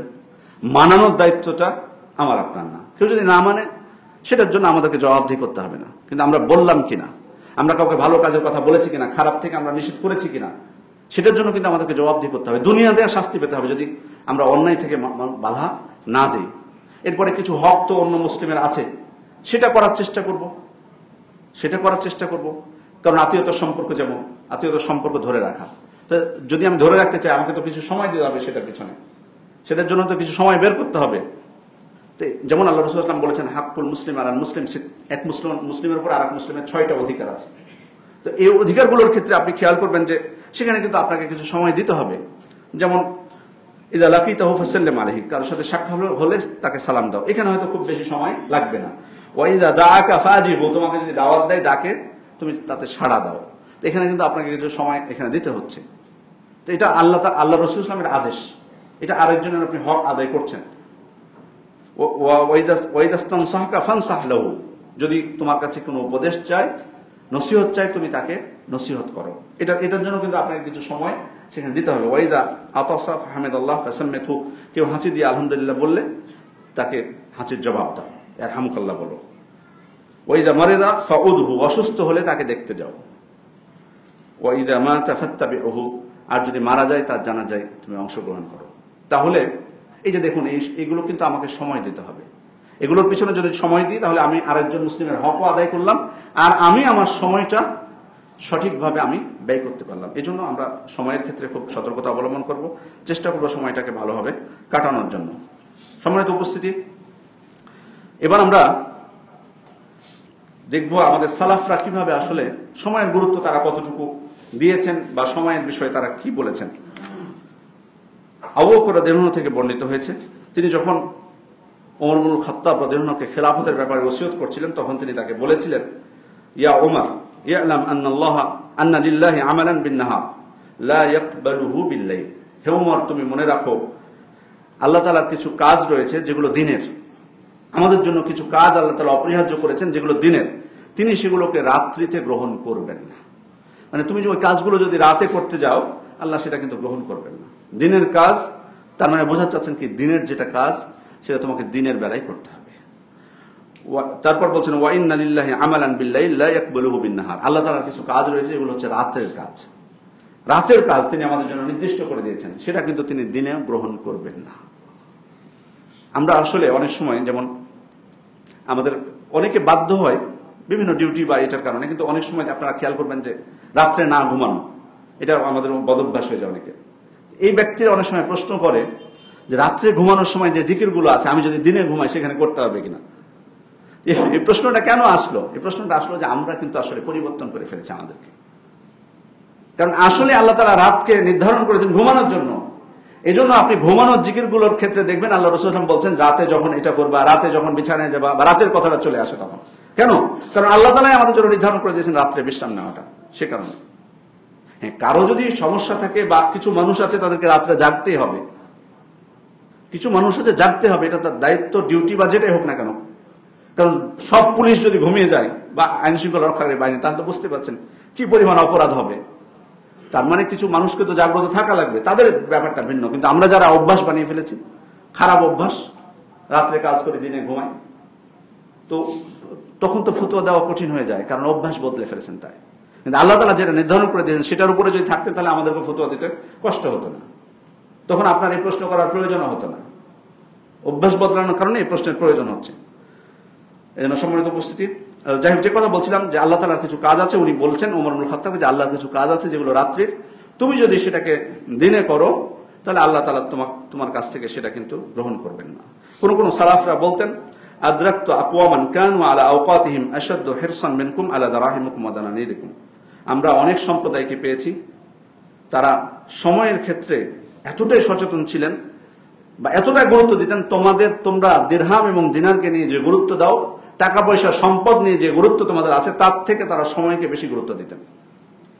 তোমরা অর্থকে, সম্পদকে, দিনারকে, দিরহামকে যতটুকু গুরুত্ব দিচ্ছ, তার থেকে তারা সময়কে বেশি গুরুত্ব দিতেন। ইবনে মাসউদ রাদিয়াল্লাহু আনহু, ইবনে উমর রাদিয়াল্লাহু আনহু থেকে বর্ণিত হয়েছে, তিনি বলছেন ইযা আমসাইতা ফালা তানতাদিরিস সাবাহ, সন্ধ্যা যখন হবে তুমি সকালের জন্য অপেক্ষা করবে না। ওয়াইদা আসবাহতা ফালা তানতাদিরিল মাসা, সকাল যখন হবে তুমি সন্ধ্যার জন্য অপেক্ষা করো না, মানে তোমার সময়ের কাজ তুমি সময়ে করে ফেলো। ওয়াখুয মিন সিহাতিকা লিমারাদিক, সুস্থতার সুযোগ গ্রহণ করবে অসুস্থতা আসার আগেই। ওমিন হায়াতিকা লিমাউতিক, মৃত্যু আসার আগেই তোমার জীবিত থাকার যে সুযোগ, জীবনের যে সুযোগ, সেটাকে তুমি গ্রহণ করো। ইবনে মাসউদ রাদিয়াল্লাহু আনহু বলতেন ইন্নী লা আমকুতু রাজুল আন আরাহু ফারিগান লাইসা ফি শাইইন মিন আমালিদ দুনিয়া ওয়ালা আমালিল আখিরাহ, আমি ওই ব্যক্তিকে দেখে কঠিন রাগ করি, খুবই রাগ করি, ওই ব্যক্তিকে দেখে খুবই আমি ওই ব্যক্তিকে অপছন্দ করি, ঘৃণা করি, যে ব্যক্তিকে দেখতে পাই যে সে দুনিয়া এবং আখিরাতের কল্যাণকর কোনো কাজে সে ব্যস্ত নেই। এমন ব্যক্তিকে যদি দেখতে পাই যে খামাখা বসে আছে, ওই ব্যক্তিকে আমি খুবই ঘৃণা করি, তাকে দেখে খুবই আমার রাগ হয়। আব্দুল্লাহ ইবনে মাসউদের বক্তব্য। এই জন্য আমরা কোনো সময় কোনো কাজকে যাতে বা কোনো সময়কে যাতে অবহেলাই না কাটাই, যেমনটা সালাফরা তারা নিজেরাও গুরুত্ব দিয়ে কাটাতেন এবং আমাদেরকেও উপদেশ দিয়েছেন, সেগুলো আমাদের জন্য নসিহত। ইমাম ইবনে আকিল রাহিমাহুল্লাহ তিনি বলছেন ইন্নী লা ইয়াহিল্লু লি আন উদাইয়া সাআতাম মিন উমরি, উনি বলছেন যে আমার জন্য এটা বৈধ না যে আমি আমার জীবন থেকে একটা মুহূর্ত আমি নষ্ট করব। খেয়াল করে দেখেছেন, উনি বলছেন এটা আমার জন্য জায়েজই নেই, যে আমি আমার জীবন থেকে একটা মুহূর্ত আমি নষ্ট করবো, এটা আমার জন্য জায়েজই নেই। এরপর বলছেন হাত্তা ইযা তাআত্তালা লিসানি আন মুযাকারাতিন ওয়া মুনাযারা ওয়া বাসারি আন মুতালা, উনি বলছেন যে যখন আমি পড়াশোনা করতে যে পড়তে পড়তে আমার চোখ, আমার জিহ্বা যখন ক্লান্ত হয়ে যায়, মানে ভীষণ ক্লান্ত হয়ে গেছেন উনি, এতই পড়াশোনা করেছেন, তখন উনি বলছেন আমালতু ফিকরি ফি হালাতি রাহাতি ওয়া আনা মুস্তাতরি, তখন আমি কি করি, আমার চিন্তাকে আমি রেস্ট নিই, আর ওই রেস্ট অবস্থায় আমার চিন্তাকে তখন কাজে লাগাই। এদিকে তো আমার চোখ আর জিহ্বা তো ক্লান্ত, ওই জন্য তো উনি রেস্টে গেছেন, নাহলে তো যেতেন না। সময়ের প্রতি কত গুরুত্ব খেয়াল করে দেখুন। তো উনি বলছেন যে যখন আমি বিশ্রাম নিতে যাই, ওই সময় যেহেতু আমার জিহ্বা আর চোখ কাজ করছে না, তখন আমি আমার চিন্তাকে কাজে লাগাই। তারপর কি করেন, ফালা আনহাদু ইল্লা ওয়াকাদ খাতারা লি মা উসাত্তিরুহু, আর আমি ওই রেস্টে থাকা অবস্থায় আমি ঘুম থেকে উঠে বা বিশ্রাম থেকে উঠে যে জিনিসটা লিখবো সেটা অলরেডি আমার মনের মধ্যে আমি গুছিয়ে ফেলি, গোছানো হয়ে যায়। তার মানে উনি বিশ্রাম থেকে উঠে সেটা লিখতে শুরু করে দেন। তার মানে একটা মুহূর্ত সময়, উনি কি বোঝাতে চেয়েছেন যে আমি একটা মুহূর্ত সময় আমি নষ্ট করি না। আমার চোখ, আমার জিহ্বা কাজ না করলে তখন আমার বিশ্রাম নেওয়া অবস্থায় আমার চিন্তাকে আমি কাজে লাগাই এবং ওই উঠার আগে কি আমি লিখবো সেটাকে আমি প্রস্তুত করে ফেলি। তার আগে আমার কাছে প্রস্তুত হয়ে যায় যে আমি বিশ্রাম থেকে উঠে আমি কি করব। তাহলে খেয়াল করে দেখুন তারা সময়কে কতটুকু কাজে লাগিয়েছেন। এরপর ইমাম ইবনুল জাওজি রহমতুল্লাহ আলাই উনি ওনার কথা বলছেন যে মেহমান আসলে কি করতেন উনি, কারণ আমাদের সালাফরা এত পড়াশোনা করতেন, মানে তাদের জীবনী দেখলে আমরা আসলে আশ্চর্য হয়ে যাবো যে কিভাবে কাটিয়েছেন সময়গুলো। তারা বইগুলো, এক একজনের বই যদি আপনি দেখেন তাহলে আপনি হিসাব মেলাতে পারবেন না তাদের বয়সের সাথে। কোন কোন ইমামের মানে লিখনিগুলো যদি আমরা দেখি তাহলে আমরা হিসাব মিলাতে পারবো না। আপনি তখন দেখবেন যে তারা যতদিন বেঁচে ছিলেন হিসাব করলে বোঝা যাবে যে প্রাপ্তবয়স্ক হওয়ার পর থেকে যদি লেখা শুরু করেন একদিনে 200 পৃষ্ঠাও লিখেছেন। কিভাবে সম্ভব? মানে হিসাবে তো মিলবে না আপনার, মানে মিনিট হিসাবে যদি আপনি হিসাব করেন। আল্লাহ তাআলা বরকত দিয়েছেন তাদের সময়। তারা যেমন সময়ের যেহেতু মূল্যায়ন করেছেন, আল্লাহ তাআলা বরকত দিয়েছেন। কিন্তু আমরা যেহেতু সময়কে গুরুত্ব দিই না, আমাদেরকে আল্লাহ বরকত দেন না। ইমাম ইবনুল জাওজি রাহমাতুল্লাহ আলাইহি উনি বলছেন যে মেহমান আসলে উনি কি করতেন। উনি বলছেন সুম্মা আদাতু আমালান লা তামনাউ মিনাল মুহাদাসা, এমন কিছু আমি কাজ প্রস্তুত করে রাখতাম যেটা আমার তাদের সাথে কথা বলার ক্ষেত্রে বাধা হবে না। বুঝতে পেরেছেন? তাদের সাথে কথা বলার ক্ষেত্রে বাধা হবে না। কি করতেন উনি? ফাজালতু মিনাল ইস্তিদাদ লিলিকাহিম বারিয়াল আকলাম ওয়া হাজমাদ দাফাতির, কলম কর্তন করা আর খাতা বাঁধার কাজটা আমি রেখে দিতাম। কারণ পড়াশোনা করার সময় আপনি যদি গল্প করেন আপনি পড়াশোনায় নিশ্চয়ই মনোযোগ দিতে পারবেন না। লিখনের সময় যদি লেখেন, আপনি মেহমানের সাথে কথা বলেন কিন্তু আপনি কিন্তু ভালোভাবে লিখতে পারবেন না। ওই জন্য উনি কি করতেন যে মেহমান আসলেও তার সাথে কথা বলা লাগবে, ওই কথা বলা অবস্থায় এমন কিছু কাজ রেখে দিতেন যে যাতে ওইটাতে মনোযোগ না আসে। ওই জন্য উনি বলছেন ফাইন্না হাযিল আশিয়া লা বুদ্দা মিনহা ওয়ালা তাহতাজ ইলা হুদুরি কলব, এই কাজগুলো তো আমাকে করতেই হতো, করা তো লাগবেই। কলম প্রস্তুত করা, খাতা প্রস্তুত করা, এগুলো তো আমাকে করা লাগতোই। তো ওই কাজটা আমি করবো কখন? যখন মেহমানের সাথে কথা বলবো তখন। ফাআরসাদতুহা লিআওকাতি জিয়ারাতিহিম, আমি তাদের সাথে জিয়ারতের সময় ওই কাজটা রেখে দিতাম। লিআল্লা ইউদাইয়া শাইউম মিন ওয়াক্তি, যাতে আমার কোনো সময় নষ্ট না হয়। আপনি মেহমান আসলে তার সাথে কথা বললে এটা সময় নষ্ট না, এটা সময় নষ্ট না। আপনি যদি তার সাথে কথা বলেন, কারণ মেহমান আপনার বাসায় এসেছে, আপনি দাওয়াত দিয়েছেন, আপনি যদি কথা না বলেন, আপনি যদি সব সময় পড়াশোনায় ব্যস্ত থাকেন, তো মেহমান তো রাগ করবে। তার সাথে কথা বলাটার হিসাব আল্লাহর কাছে দিতে হবে না, মেহমান যেহেতু। কিন্তু তাই বলে কি আপনি মেহমান এসছে ওই জন্য সারাক্ষণ তার সাথে, অনেক ভাইকে দেখা যায় এটা, মেহমান এসছে ওই জন্য সব কাজ বাতিল, ইবাদত বাতিল, তার জরুরি কাজ বাতিল, সারাক্ষণ হাসা হাসি আড্ডা দিয়ে কাটে। এত তো প্রয়োজন নেই, কথা বলবেন কিন্তু একটা লিমিট আছে সবকিছু, আপনার নিজের কাজও তো করা লাগবে। তো দেখুন ওনারা সময় কত বিচক্ষণ ছিলেন, সময়কে কিভাবে কাজে লাগাতেন যে এক মুহূর্ত যাতে ওনার সময় নষ্ট না হয়। এরপরে আমির ইবনে আব্দে কয়স তিনি বলছেন, বা তার থেকে বর্ণিত হয়েছে যে তিনি একদল অলস এবং বেকারদের নিকট দিয়ে যাচ্ছিলেন। মানে এক জায়গায় বসেছিল অলস এবং বেকার কিছু, তারা কথাবার্তা বলা বলি করছিল। এটা তো সব জায়গায় পাবেন এই গ্রুপটা, বেকার এবং অলস সময় যারা কাটায়, বসে গল্প করছিল। তো উনি আমির ইবনে আব্দে কয়স উনি সেখান দিয়ে যাচ্ছিলেন। ফাকালু লাহু তাআল ইজলিস মা'না, তো তারা উনাকে ডাক দিল, বললো যে আমির আসো আসো, আমাদের সাথে আসো, কিছুক্ষণ বসো। ডাক দেয় না আপনারা যারা সময়কে গুরুত্ব দেন, দেখবেন ওর পাশ দিয়ে গেলে চায়ের স্টলে যারা বসে থাকে, চায়ের স্টলে দেখবেন যে মানুষ এক কাপ চা খাওয়ার নাম করে 2 ঘন্টা বসে থাকে। কারণ প্রত্যেকটা চায়ের স্টল বলতে, এখানে হয়তো ঢাকা শহরে নাই, গ্রাম অঞ্চলে গেলে দেখবেন যে বড় টেলিভিশন, তারপরে শুরু করে ওরাই আসলে রেখে দিয়েছে, আসলে ওরাই চায় যে মানুষ এসে এখানে বসে থাকুক। 2-3 ঘন্টা বসে থাকলে তো 2 কাপ চা কমপক্ষে খাবে, আর যদি এটা না রাখি তাহলে তো আসবেই না। ওইটাই লাভ তাদের, 2-3 ঘন্টা টিভি দেখিয়ে 2 কাপ চা বিক্রি করবে 10 টাকা দিয়ে, এটাই তাদের লাভ। তা আপনি যখন আপনি বসতে চাচ্ছেন না ওই গিবতের আড্ডাখানায়, চুগলখুরের আড্ডাখানায়, আপনি তো বসতে রাজি না, কিন্তু পাশ দিয়ে যখন যাবেন ঠিকই কিন্তু বলবে যে আসেন আসেন, 1 কাপ চা খেয়ে চলে যান, বসার দরকার নেই, আপনার কিন্তু বলবে। তো উনাকেও কিন্তু ওই অলসগুলো, যে বেকারগুলো, সময় নষ্ট যারা করে, উনাকে ডাক দিয়েছে। ডাক দিয়ে বলছে তাআল ইজলিস মা'না, আসো আমাদের সাথে বসো। তখন উনি বলেছেন আমসিকুশ শামসা আনিল মাসির হাত্তা উকাল্লিমাকুম, তাহলে সূর্যকে তোমরা ধরে রাখো, আটকে দাও, সমস্যা নেই, তাহলে ওইটুকু সময় যেটুকু আটকে রাখবো ওইটুকু সময় তোমাদের সাথে আমি বসবো। তার মানে সময় তোমাদের পিছনে আমি নষ্ট করতে পারবো না, যদি সময়কে ধরে রাখতে পারো তাহলে বসবো না, তার মানে তোমাদের তো এই ক্ষমতা নাই, তার মানে আমি বিন্দু মাত্র সময় তোমাদের পিছনে নষ্ট করতে রাজি না। ওই জন্য আপনাদেরকে এই অবস্থানে হতে হবে, দরকার নেই কি মাইন্ড করলো না করলো দেখার দরকার নেই। এই সমস্ত খারাপ জায়গায় যাবেন না, চা খায় বাসায় চা খাবেন। চা কি বানানো খুব কঠিন জিনিস? আপনার ওয়াইফ এত বিরিয়ানি এত কিছু বানাতে পারে, চা বানাতে পারবে না? এটা খুব সহজ জিনিস, এটা আপনি নিজেও পারবেন, আপনি নিজেও চা বানিয়ে খেতে পারবেন, ওখানে কেন যান?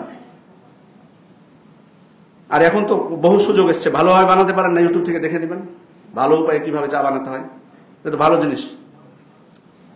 সম্মানিত উপস্থিতি, এরপরে শেখ বিন বাজ রহমতুল্লাহ আলাইহি, এটা তো গেল আমাদের পূর্বের সালাফদের কথা। বর্তমান যুগেরই এই যুগেরই দেখুন শেখ বিন বাজ রহমতুল্লাহ আলাইহি ওনার ক্ষেত্রে বলছেন যে তিনি প্রায় দিনে মাত্র 4 ঘন্টা ঘুমাতেন। সুবহানাল্লাহ, দেখুন বয়স হওয়ার পরও, আসলে হয়তো আমাদের মতো বয়সে 4-5 ঘন্টা ঘুমালে অসুবিধা নেই, কিন্তু যাদের বয়স হয়ে যায় তার কিন্তু ঘুমাতে হয়। কিন্তু শেখ রহিমউল্লাহ উনি বয়সের শেষের দিকে 4 ঘন্টা ঘুমাতেন মাত্র, বাকি সময়টা কিভাবে কাটাতেন? ইবাদতের মাধ্যমে কাটাতেন। তারপরে তাদরিসের ক্ষেত্রে, শিক্ষা দেওয়ার ক্ষেত্রে, ফাতোয়ার ক্ষেত্রে, তারপরে তো উনি বিভিন্ন কাজে দায়িত্বশীল ছিলেন, আপনারা জানেন। কিন্তু ইবাদতের ক্ষেত্রে মোটেই কিন্তু উনি উনার জীবনী পড়লে যেটা দেখা যায়, শেখ মীর বাজ রহমতুল্লাহ আলাই, যে মদিনা ইউনিভার্সিটি যখন উনি ছিলেন, উনি তো চ্যান্সেলরের দায়িত্ব পালন করেছেন। তো যখন আজান যখন হতো তখন উনি এক মুহূর্তে আর অফিসে বসে থাকতেন না। সে যত বড়ই মেহমান হোক, কোনো মন্ত্রীও যদি এসে থাকে ওনার অফিসে, যখন আজানের সুর শুনতেন, খেললেন না ধাপ নামসি উজদেন বলতেন যে আজান হয়েছে চলো। এত ব্যস্ত মানুষ, আজানের সাথে সাথে উনি ওনার কাজ ছেড়ে দিতেন, তারপর মসজিদে চলে যেতেন। মানে ইবাদতটা যথাসময়ে করতেন। তার ব্যস্ততার 10 ভাগের 1 ভাগও আমাদের নেই। তারপরে দেখা যায় যে কিছু কিছু কাজে আমরা এমন ব্যস্ত হয়ে যাই যে রাকাত ফেল করছি। যে চিন্তার বিষয়। ইবাদতে সফরে গেলেও তার সাথীরা বলতেন, সঙ্গীরা বলে, সফরে গেলেও উনি অনেক ক্লান্ত থাকলেও কখনো তাহাজ্জুদ বাদ দিতেন না, তাহাজ্জুদের সালাতটা বাদ দিতেন না। দেখুন, আল্লাহ তাআলার সময়ের যদি কেউ গুরুত্ব দেয়, আল্লাহ তাআলা তার জীবনে বিভিন্ন সব ক্ষেত্রে বরকত দান করবেন, সৎ আমল করারও তৌফিক দান করবেন, ভালো কিছুরও তৌফিক দান করবেন। এবং ওনার আরেকটা বৈশিষ্ট্য ছিল, তার বাড়িতে কোনো মেহমান কেউ যদি যেতেন তাকে ফতোয়া জিজ্ঞেস করার জন্য বা যে কিছু, আর সেটা যদি কোনো খাবারের সময় হতো, দুপুরের হোক বা রাত্রের হোক বা সকালে, তাকে না খেয়ে যেতে দিতেন না। কারণ উনি তো বুঝতেন যে, কারণ উনি তো আর, ওনাকে তার দাওয়াত দেওয়া হয়নি। হয়তো দেখা যাচ্ছে 5 জন মানুষ গেছেন, তাকে তার দাওয়াত দেন, তিনি প্রয়োজনে গেছেন। তারা তো বুঝতে পারতো যে তার জন্য খাবার আসলে প্রস্তুত করা হয়নি। শাইখকে যখন বলা হতো, বলছে না, আমি যেটুকু খাবো তোমরা খাও, আমাকে যে পুরোপুরি তৃপ্ত হতে হবে না, তোমরা খাও, একসাথে খাবো, যেটুকু খাবার আছে একসাথে খাবো। কিন্তু উনি যেতে দিতেন না। আলহামদুলিল্লাহ, আমি বোঝাতে চাচ্ছি, দেখুন বর্তমান যুগেরও, এই যুগেরও মানুষ মানে সময়ে কত, তারপরও কোনো সময় তার কাছ থেকে কেউ শুনেননি যে তার ব্যস্ততা খুব বেশি, ব্যস্ততার দোহাই দিয়েছেন কোনো কাজে, বা সময় সংকীর্ণ, সময় পান না, এই ধরনের কথা উনি বলেছেন, জানা যায় না।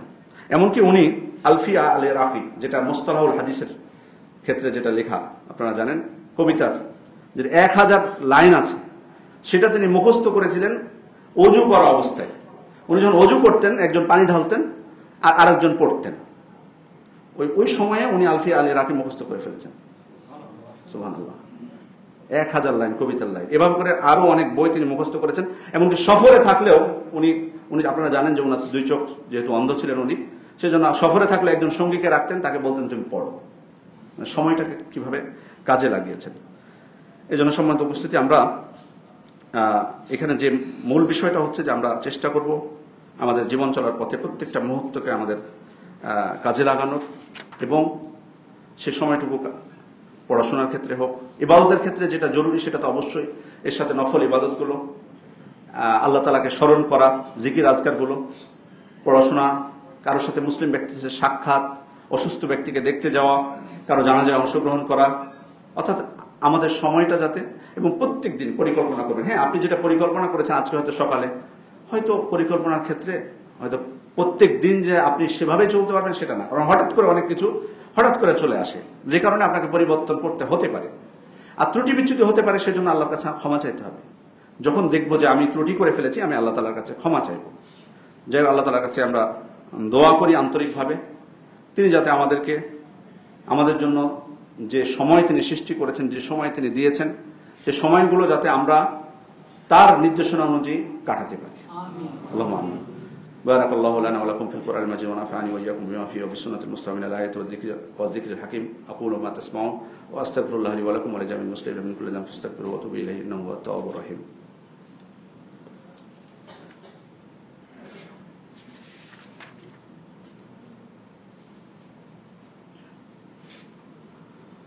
إن الحمد لله نحمده ونستعينه ونستغفره ونعوذ بالله من شرور أنفسنا ومن سيئات أعمالنا من يهده الله فلا مضل له ومن يضلل فلا هادي له وأشهد أن لا إله إلا الله وحده لا شريك له وأشهد أن محمدا عبده ورسوله أما بعد। আমি একটা বিষয় আপনাদের দৃষ্টি আকর্ষণ করব। এটা আমি গত মাসে যখন এসেছিলাম তখন আমাকে জিজ্ঞেস করা হয়েছিল। সেটা হলো এশার সালাতের পর দার্সের বিষয়। সম্ভবত এই মসজিদে দার্সটা চালু হয়েছে, তো আমাদের কিছু ভাই সম্ভবত আপত্তি করেছেন যে এশার সালাতের পরে কেন দার্স। এ বিষয়ে আমি বলবো, আসলে দার্স এশার সালাতের পর দার্স হলে অসুবিধা কোথায়? মানে যারা আপত্তি করেছেন তাদের আপত্তির কারণটা কি? এটা কি এই কারণে যে ইশা সালাতের পর আল্লাহ রসুল আসলাম কথা বলাকে অপছন্দ করেছেন? যদি এই কারণে হয়ে থাকে তাহলে আমি বলবো, দেখুন, আল্লাহ রসুল আসলাম অপছন্দ করেছেন, কিন্তু যদি কোনো বিষয় সার্বিকভাবে কল্যাণকর হয় কারোর জন্য, উনিও কিন্তু আবু বকর এবং ওমর ইবনুল খাত্তাবের সাথে এসার পর ঘুমানোর আগে তিনি গুরুত্বপূর্ণ বিষয় নিয়ে কথা বলেছেন, তার স্ত্রীদের সাথেও কথা বলেছেন। সুতরাং শিক্ষা কেন্দ্রিক কোনো কিছু যদি হয়, এটা অসুবিধা হওয়ার কথা না। আর এটা তো এমন না যে দীর্ঘ করছেন ওয়াজ মাহফিলের মতো, রাতে 1টা পর্যন্ত 2টা পর্যন্ত, হয়তো 5 মিনিট বা 10 মিনিট এটুক সময় হয়তো বা দার্স হয়, দার্স হলে এটুক হয়, বা 15 মিনিটই হোক না কেন, অসুবিধা কোথায়? কারণ হচ্ছে জুমার উপর শিক্ষা গ্রহণের ক্ষেত্রে শুধু যদি জুমার খুতবার উপর আপনি নির্ভর করেন, আপনি শরীয়তের কিছু শিখতে পারবেন না।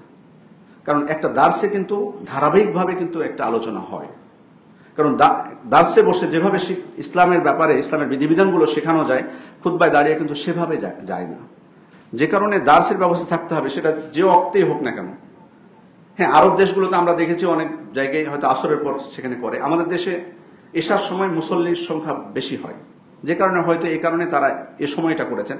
5-6 মিনিট দার্স হলে কোনো অসুবিধা নেই। এটাকে আপত্তির কারণ কেন? এটা আপত্তির কারণ কেন হবো? আমরা কল্যাণের ক্ষেত্রে বাধা কেন সৃষ্টি করব? এটা তো শারীরিক দৃষ্টিকোণ থেকেও কোনো এখানে নিষেধাজ্ঞার কোনো বিষয় নেই। আমি যদি 5 মিনিট 10 মিনিট এখানে দার্স দিই, আল্লাহ এমনকি কোনো হাদিসে বর্ণিত হয়েছে, আনাস রাদিয়াল্লাহু আনহু বলছেন আল্লাহ রাসূল একদিন দেরি করলেন এশার সালাতে, রাত্রের একটা বড় অংশ চলে গেল। সহিহ বুখারী হাদিস, 600 নম্বর হাদিস সম্ভবত। তো তিনি তারপর এশার সালাত আদায় করলেন। এরপর উনি বলছেন কানা ইয়াখতুবু, মানে তিনি তারপর খুতবা দিলেন, মানে বক্তব্য দিলেন, কিছু কথা বললেন মুসল্লিদের উদ্দেশ্যে। তার মানে আসলে যদি নিয়মিত দার্স হয়, এটা নিষেধাজ্ঞার কোনো কিছু নেই। আর অনেকে বলে, একথাও আমি শুনেছি, কেউ নাকি বলেছেন যে মসজিদে নববীতে বা মসজিদে হারামে এসার পর কোনো দার্স হয় না। এই কথাটাও অসত্য। সেখানে আমি নিজে আসলে এসার পর আমরা চলে যেতাম, কিন্তু আমি নিজেও এসার পর দেখেছি, যেদিন থেকেছি, যে সেখানে দার্স হচ্ছে। 5 নম্বর গেটে আমি দেখেছি একজন শানকিতি শেখ, তিনি তাফসিরের দার্স দিতেন এসার পর। এবং মসজিদে নববীতে প্রায় রাত, যারা হজ বা উমরায় গেছেন খেয়াল করে থাকবেন, রাত 11টা-12টা পর্যন্ত সেখানে বিভিন্ন ধরনের ক্লাস চলে শিক্ষামূলক। আমি ওইটাকে দলিল হিসেবে উল্লেখ করছি না, আমি বলছি না যে ওইটা দলিল আমার, কিন্তু যেহেতু মানে তথ্যটা সঠিকভাবে দেওয়া হয়নি, সে কারণে বলছি যে এটা সঠিক কথা নয় যে সেখানে দার্স হয় না, সেখানে এসার পরও দার্স হয়। সুতরাং এখানে 5 মিনিট বা 10 মিনিট যদি কোরআন হাদিসের বিষয়ে কোনো দার্স হয়, এটার ক্ষেত্রে আপনারা বাধা হবেন না, এটার ক্ষেত্রে আপত্তির কোনো কারণ নেই, বরং আপনাদের আরো উৎসাহী হওয়া উচিত। যদি হ্যাঁ, সালাম ফিরানোর পর যে মৌলিক যে জিকির আজকারগুলো আছে সেগুলো করে তারপর 5 মিনিট 10 মিনিট দাস দেবেন, তারপর আপনারা সুন্নাত পড়ে আপনারা চলে যাবেন আপনাদের মতো করে। এটাতে কেন বাধা হবেন? বরং আপনাদের আসলে তো মূলত শিক্ষার ক্ষেত্রে আমাদের নিজেদেরই তো আগ্রহী হওয়া দরকার, নিজেদেরই তো আগ্রহ থাকা দরকার, এবং আরো বলা দরকার যে আমাদের কোরআন শিক্ষার জন্য ব্যবস্থা করুন, এই শিক্ষার জন্য ব্যবস্থা করুন। আপনাদের নিজেরই তো আগ্রহ সৃষ্টি করা দরকার, আগ্রহী হওয়া দরকার। কারণ আমি খুতবার মধ্যে কিন্তু আমি বলেছি যে হিসাব কিন্তু আল্লাহর কাছে আপনাকে দিতে হবে। আপনি কোরআন শিখতে পারেননি, এই জন্য আপনি মসজিদের ইমামের উপর বা দায়িত্বশীলদের উপর দায় চাপিয়ে আপনি রক্ষা পেতে পারবেন কিয়ামতের দিন? কারণ আপনি আপনার ছেলেকে প্রাইভেট টাকা দিয়ে প্রাইভেট পড়াচ্ছেন, আপনার ছেলে মেয়েকে টাকা দিয়ে আপনি প্রতিষ্ঠানে পড়াচ্ছেন। প্রয়োজনে যদি ফ্রি শেখার ব্যবস্থা না থাকে, আপনাকে টাকা দিয়ে হলেও শিখতে হবে দিন। কোরআন আপনার টাকা খরচ হলেও শিখতে হবে। আপনি দায় চাপিয়ে পারবেন না কারোর উপর। সুতরাং আগ্রহটা যাতে আপনাদের বেশি হয়, 5 মিনিট হলে আরো বলবেন যে আরো একটু 5 মিনিট বাড়িয়ে দেন, আমাদেরকে আরো কিছু শেখান, এটা হওয়া দরকার ছিল। নেতিবাচক বিপরীতটা কেন হবে? শারীরিক যেখানে কোনো বাধা নেই। হ্যাঁ, ওনারা যদি আবার বলতেন যে এশার পর দার্স হওয়া সুন্নতি কাজ বা নেকির কাজ, তখন আপনি বলতেন যে এটা কোথা থেকে আপনারা পেয়েছেন, যদি সেটাকে সুন্নাত মনে করতেন। কিন্তু স্বাভাবিকভাবে যে কোনো একটা সময় নির্ধারণ করে নেওয়া, এটা অনুচিত কোনো কিছু না, বরং এটা ভালো কাজ, বরং এটা আমরা সমর্থন করি। এবং আমি শুনেছি যে যারা এখানে খুতবা দেন তাদেরকে এই বিষয়ে মাসালা জিজ্ঞেস করা হয়েছে, তারাও বলেছেন যে এতে কোনো সমস্যা নেই। তাহলে এরপর আর কথা কেন থাকবে? আল্লাহ আমাদেরকে হেদায়েত দান করুন। اعلموا ان الله امركم بامر بدا فيه بنفسه وثنى بملائكته قدسه وثلث بكم ايها المؤمنون فقال عز من قائل عليما ان الله وملائكته يصلون على النبي يا ايها الذين امنوا صلوا عليه وسلموا تسليما وقال صلى الله عليه وسلم من صلى عليه صلاه صلى الله عليه عشرا اللهم صل على محمد وعلى ال محمد كما صليت على ابراهيم وعلى ال ابراهيم انك حميد مجيد اللهم بارك على محمد وعلى ال محمد كما باركت على ابراهيم وعلى ال ابراهيم انك حميد مجيد وارض اللهم عن الاربعه الخلفاء والائمه الحنفاء ابي بكر الصديق وعمر الفاروق وذي النورين عثمان وأبي السبتين علي وعن سائر الصحابة والتابعين ومن تبعهم بإحسان إلى يوم الدين. اللهم أعز الإسلام والمسلمين، اللهم أعز الإسلام والمسلمين، اللهم أذل الشرك والمشركين، اللهم انصر المسلمين في كل مكان، اللهم انصر المسلمين في كل مكان، اللهم انصر المسلمين في كل مكان، اللهم اشف مرضانا وارحم موتانا واغفر لنا جميعا يا رب العالمين. আমাদের মধ্যে যারা অসুস্থ আছে আমরা আন্তরিকভাবে তাদের জন্য দোয়া করব, আল্লাহ যেন তাদেরকে সুস্থতা দান করেন। যারা মৃত্যুবরণ করেছেন আমাদের পিতা মাতা প্রতিবেশী আত্মীয় স্বজন তাদের জন্য সমস্ত মুসলিমদের জন্য আমরা দোয়া করব, আল্লাহ যেন তাদেরকে কবরের আযাব থেকে রক্ষা করেন এবং জান্নাতুল ফেরদাউস দান করেন। আল্লাহুম্মা আমিন। রব্বানা আতিনা ফিদ দুনিয়া হাসানাহ ওয়া ফিল আখিরাতি হাসানাহ ওয়া কিনা আযাবান নার। রব্বানা যালামনা আনফুসানা ওয়া ইল্লাম তাগফির লানা ওয়া তারহামনা লানাকুনান্না মিনাল খাসিরিন। ইবাদাল্লাহ ইয়ারহামুকুমুল্লাহ। إن الله يأمر بالعدل والإحسان وإيتاء ذي القربى وينهى عن الفحشاء والمنكر والبغي يعظكم لعلكم تذكرون فاذكروا الله يذكركم وادعوه يستجب لكم ولذكر الله أكبر والله يعلم ما تصنعون. قوموا إلى صلاتكم.